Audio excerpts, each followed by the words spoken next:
m'appelle Fabrice Goutier, je suis enseignant-chercheur. J'ai fait mes recherches au niveau du laboratoire Unité de dynamique et de structure des matériaux moléculaires à Dunkerque.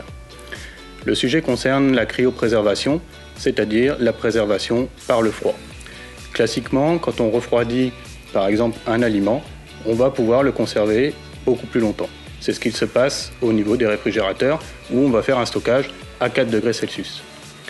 Néanmoins, quand on va descendre en dessous du point de congélation de l'eau, on va pouvoir détruire les systèmes au niveau de la microstructure et de la structure cellulaire.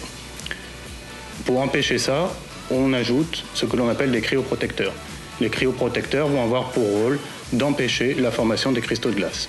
Au sein du laboratoire, nous étudions les propriétés thermiques de ces mélanges ainsi que leur viscosité, c'est-à-dire la capacité à s'écouler quand on les refroidit. Alors, les applications sont nombreuses. Il y a d'abord, par exemple, le domaine de la santé, avec la préservation des greffons, voire de cellules. Il y a aussi tout ce qui est domaine agroalimentaire, avec la préservation d'aliments, tout simplement. Il y a le domaine de l'industrie, avec tous les procédés basse température. Et il y a aussi le domaine de la biologie, que ce soit la biologie végétale ou la biologie animale. Je pense par exemple à tout ce qui est cryobanque.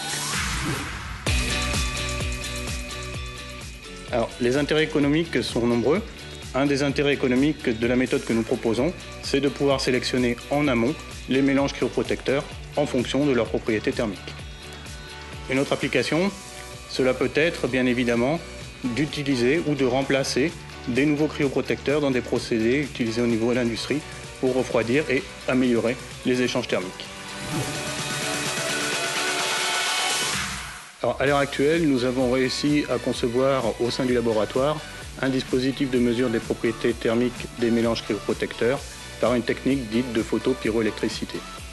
Nous couplons ces mesures avec des mesures par analyse calorimétrique différentielle à balayage et nous cherchons à étendre actuellement les études à des études rhéologiques aux basses températures, c'est-à-dire inférieures à -20 degrés Celsius.